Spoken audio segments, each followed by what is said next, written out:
prehistoric sharks. Now, welcome guys again to the channel Ranking with Dinosaurs, where we usually rank dinosaurs, but today we're gonna be moving on from dinosaurs and we're gonna go and take a look at prehistoric sharks, shark-like fish, and shark relatives.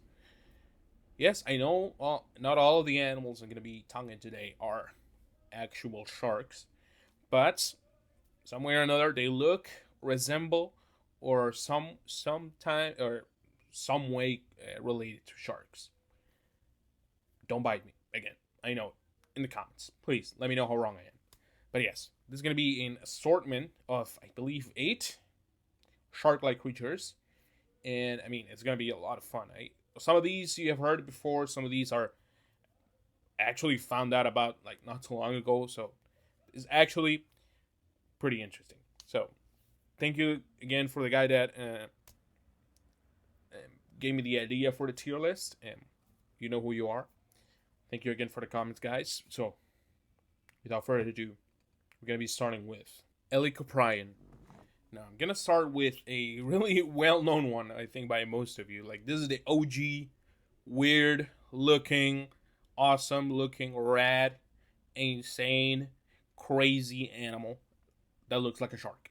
So this is like a shark. This is a shark-like cartilaginous fish, and this guy lived for a span of like 20 million years, which is crazy. Again, they were like worldwide, so these guys were everywhere, and they lived during the Permian. So yeah, this was before the dinosaurs, and almost all the fossils are from the weird cluster of these tooth whorls that had a bunch of teeth going.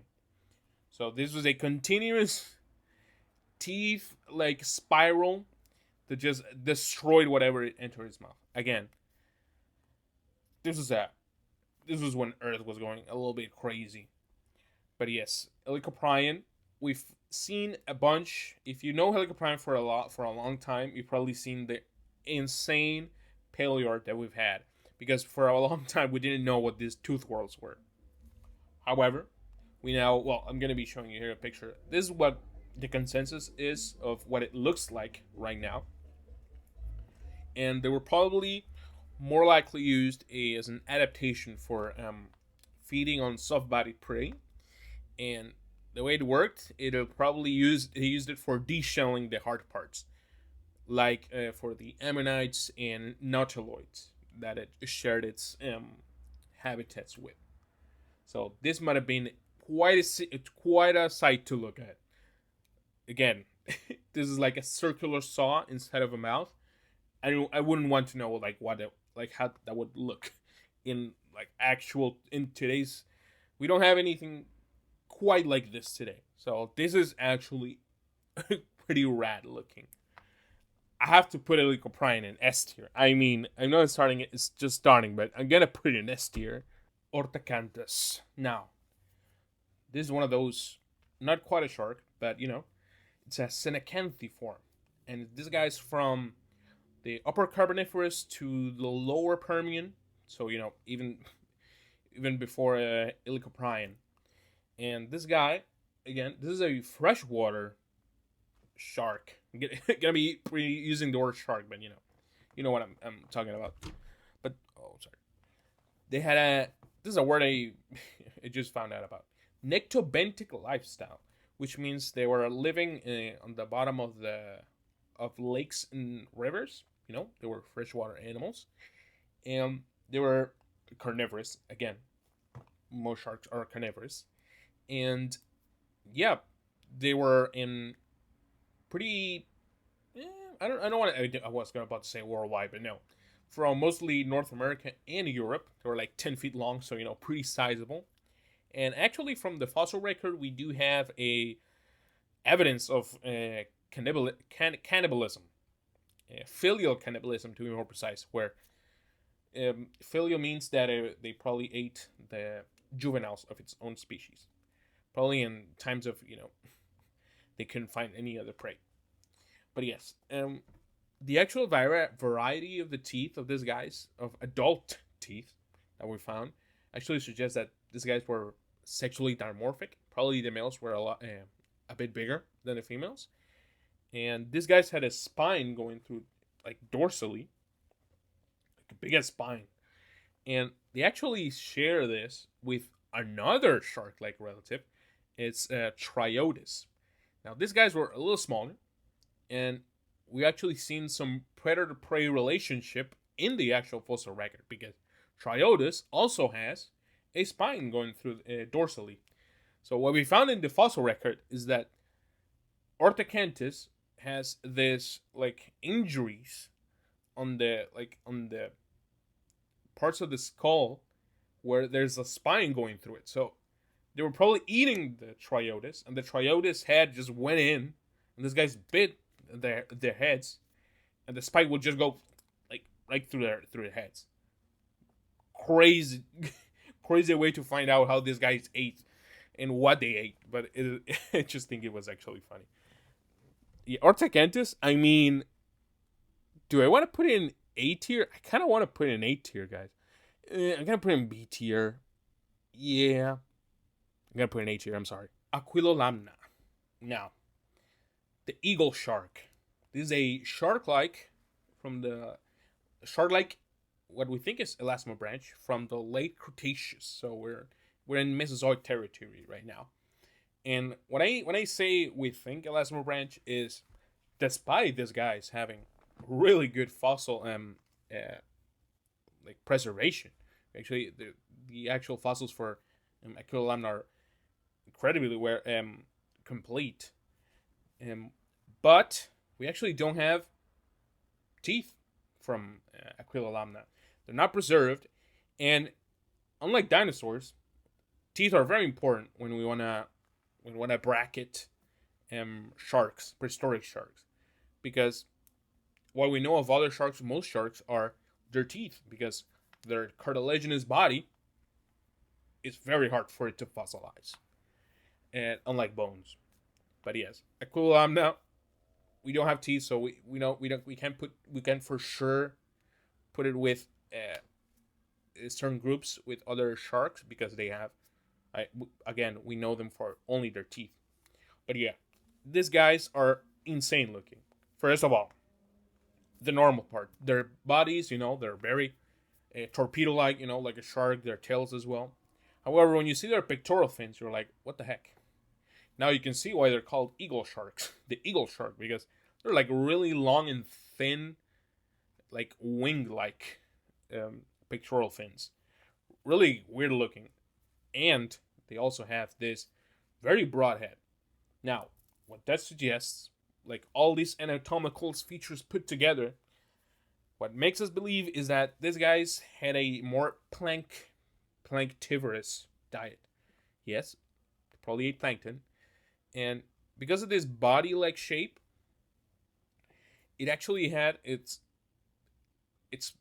suggested that it had a convergent evolutionary way with actual manta rays. If you see manta rays today, where they float in the water, they kind of like fly in the water. But no, yeah, AQUILOLAMNA was more like gliding through the water. I don't know, it would be kind of cool to see AQUILOLAMNA today. I quite like how it looks. Actually, pretty recent. I remember when this guy was described. I'm gonna put it in A tier. The sharks are amazing. FALCATUS. Now, this guy's a chondrichthyon from the early Carboniferous. So we're going a little bit back in time again, from Montana. Now, this guy, unlike the other ones that we talked about, is quite small. Only 12 inches. You know what? 12 inches is not that small. I digress. But yeah, the first material from this guy was actually the prominent like fin spine that goes like almost over the head. It's like an interiorly curved kind of spine, which I thought it was like a kind of like an anglerfish kind of deal, but actually it doesn't have anything to do like it, as far as I know. But yeah, these guys are more closely related to chimeras. If you've seen chimeras, you know what I'm thinking about. And then sharks. So probably not that closely related to sharks, but I don't know. I think it kind of looks like a shark. It has some big eyes too. So that might suggest a more, which actually made me believe that it was actually a anglerfish kind of deal, because anglerfish are usually in really deep waters with no light. So Falcatus, big eyes, that weird thing. I don't know. It made sense in my head. But yeah, the spine, for what it was used, for what it's known, is probably mostly for mating. I mean, because maybe a form of sexual dimorphism, because some have been found without it, and some of its relatives have been found with claspers. Now, claspers are what most male sharks use for actual mating too. So Falcatus, I don't know, it is weird, but I think we can go weirder. So I'm gonna put it in C tier actually. PTYCHODUS. Now we're gonna moving on to the Cretaceous with PTYCHODUS. So this is a Durophagous lamniform shark. We do know this is a shark, and we got at least 16 species which are valid. So that's a lot of PTYCHODUS, and for the biggest ones, they measured around 33 feet long. So we're talking about bigger than great white sharks, which they needed because these guys are most of its fossils are being found in the western interior sea. Now this is the inland sea that was inside North America, where a lot of other huge predators were alive, like Mosasaurus and other types of sharks. So these were dangerous waters at the time. A lot of these guys were found with their teeth. Now, PTYCHODUS, what are we here for? The teeth. These were like plate-like teeth. Durophagous means that they were probably eating hard-shelled prey. These are some freaky teeth. I've talked about freaky teeth before in the Mosasaur video. Go check it out if you haven't seen it, with Globidens, another Mosasaur that I probably lived with. But these were plate teeth. They were numerous. There were like at least 550 teeth in their mouths. Insane amount. And they were like 55 centimeters long in length. Big ass teeth again. But yeah, PTYCHODUS, massive animal. Again, they had a body similar to the great white shark probably. So imagine a great white shark but double the size. That's insane. Insanely scary. Like, we think the ocean today is scary. Go look at it in the past. In the prehistoric times, it was way worse. But yeah. Again, they had Durophagous diet, so probably eating ammonites, big-ass ammonites, marine turtles too, crushing their shells. With those kind of teeth must have been, just crushing, I don't know, like, just eggs. That was the best way I could describe it. But yeah, some analysis on its vertebrae also shows that they lived long lives, so they slowly grow too. PTYCHODUS. I gotta put it in A tier. I don't know if I want to put it in S tier. I kind of want to put it in S tier. I'm gonna put it in S tier, bro. It's so cool. STETHACANTHUS. Now, we're going back in time again to the late Devonian to late Carboniferous for STETHACANTHUS. So these guys were pretty much a worldwide animal, so they live everywhere. And, I mean, you probably heard a bit about this animal because of its bizarre looking dorsal fin. Now, it's called apparently the name means chest thorn, but I don't know how chest thorn actually describes a anvil-shaped dorsal fin. Like, I don't know how that even comes about, but the chest thorn, I guess. It's not even on its chest. But yeah, we actually have a bunch of STETHACANTHUS species. The smallest one being 5 feet, pretty small, and the largest one being 10 feet. So kind of big. But yeah, STETHACANTHUS. It's got a really weird ass ratfish head. I don't know if you haven't seen ratfish, go like ratfishes, Google them. They had the big bitty eyes to the sides. I don't know. It's kind of funny. But yeah, they also have these weird like whisker like things, which kind of also give me catfish vibes. But yeah, again, the weird thing about this guy is the ironing board that it has on top of its head. I don't know. It has the like dermal denticles, which are the scales on the actual shark skin, but they're like enlarged. So the males actually had the spine, which I was talking about in Orthacanthus. Well, males in Stethacanthus also had the spine going up. But yeah, the actual function of this demented looking dorsal fin that only God knows why he made that thing. But yeah, probably for mating rituals, since probably only males had it. No, both sexes had it probably, but probably using mating rituals. You know, they were, I don't know, they like to rub heads, like to rub their dorsal fin. I don't know, or they're probably used for, you know, clamping on the belly of animals, kind of like morays or lampreys. But yeah, Stethacanthus, really freaky looking. I kind of want to put an A tier actually. Yeah, CRETOXYRHINA. Now we're gonna be moving on to the king shark. This guy lived in the Cretaceous, and I mean, it's worldwide, but mostly in the western interior sea, which, you know, we saw PTYCHODUS there as well, and other mosasaurs like Tylosaurus and, you know, Mosasaurus itself.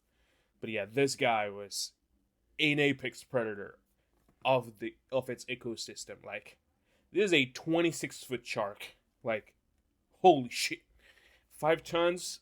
I mean, I think a great white's max out at like 20 or something.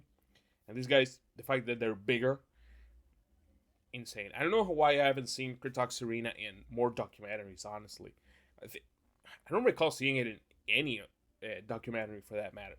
It might have shown up in the Sea Monsters documentary, but, you know, I can't tell. I can't really remember. But yes, CRETOXYRHINA, apex, these guys were munching on everything. I mean, if these guys were that big, they were eating mosasaurs. Yes, eating mosasaurs, plesiosaurs, other sharks, large fish, pterosaurs, or even like the occasional dinosaur that might have float up to the sea, like where it's not supposed to be. But yeah, this guy is called also known as the Ginsu shark because their teeth are like the way they're described is like the Ginsu knife. So they probably ate like in a slicing and dicing mechanism, if I may say. And yeah, so these guys were insane, awesome looking sharks. Their extinction might be due to competition, because I mean, this guy. Again, there were so many different types of insane predators in the ocean back in the Cretaceous. I couldn't even imagine these guys. But yeah, CRETOXYRHINA, also one of the cool things that I found out is that they were so fast. Like, they had speed bursts of like 43 miles per hour. That's insane. Like, they were so hydrodynamic. It's actually crazy. It would leave today's great whites to shame. But yeah, CRETOXYRHINA, I might have to put it in A tier. A tier ORTHACANTHUS, you're gonna move down to B tier. MEGALODON. This is the giant macro shark that we all know and love. Well, some of us. Or some of them. I don't know. So, MEGALODON. Early Miocene, early Pliocene. Absolutely titanic shark. Although Titanic, you know, it's a little bit controversial. It's been reclassified a lot. It's actually now in its own group, Odontidae. And the actual resize of this guy, I mean, it's been getting smaller and bigger every single time. But, you know, the common consensus today is that it was around 35 feet. So, you know, nothing, I mean, it's pretty insane. 35 feet is still freaking huge. But, you know, I remember some crazy estimates are like 50 or 60 feet. But yeah, this is actually more reasonable. It has some insanely robust and thick teeth that would absolutely pulverize everything that it saw. These guys ate absolutely everything they crossed their ways, like baleen whales, and I would dare say other megalodons. Why wouldn't they be on the menu if they were like desperate enough? But yeah, these guys, juveniles, were probably mostly living in the coastal waters because, I mean, you don't want to be in open waters with huge ass sharks, or what I think is one of the coolest terms, but Megalodon had to compete with macroraptorial sperm whales. I don't know why that term is so fire to me. I don't know. I don't know. It's such a cool term, such a cool name for example, Leviathan that it had to compete with, which are another type of whales. We might have to do a whale tier list after this one. But yeah, Megalodon. Is it overrated? I mean, it has been very heavily promoted, like featured in a lot of documentaries about, big sharks, or it is always compared something big in the ocean with Megalodon, which is very tired. It is very fragmentary too, so we don't know exactly how it looked. So it's mostly like, a bunch of guess. Well, not guess, but, paleontologists are doing their best and trying to bracket where it actually fits and what it would look like mostly. So, we don't know 100% how it looks. So, I'm sorry, Megalodon fans. I'm going to have to put it in B tier. It is overrated, and that is the shark tier list, or shark relatives, or shark-like animals. But yes, I know a bunch of different terms, but I hope you understood all the way. I hope you stuck to the entire video, knowing or understanding what I was trying to say. But yes, guys, thank you so much again for sticking around. Let me know in the comments, what is your favorite shark-like or shark relative? How would you make your tier list? What other sharks did I forget? Because I obviously forgot some other sharks. So I could do a part 2 of this. I don't know. Let me know in the comments. Please like. It helps a lot. Subscribe. It also helps a lot. And that is going to be it for this video, guys. Thank you so much.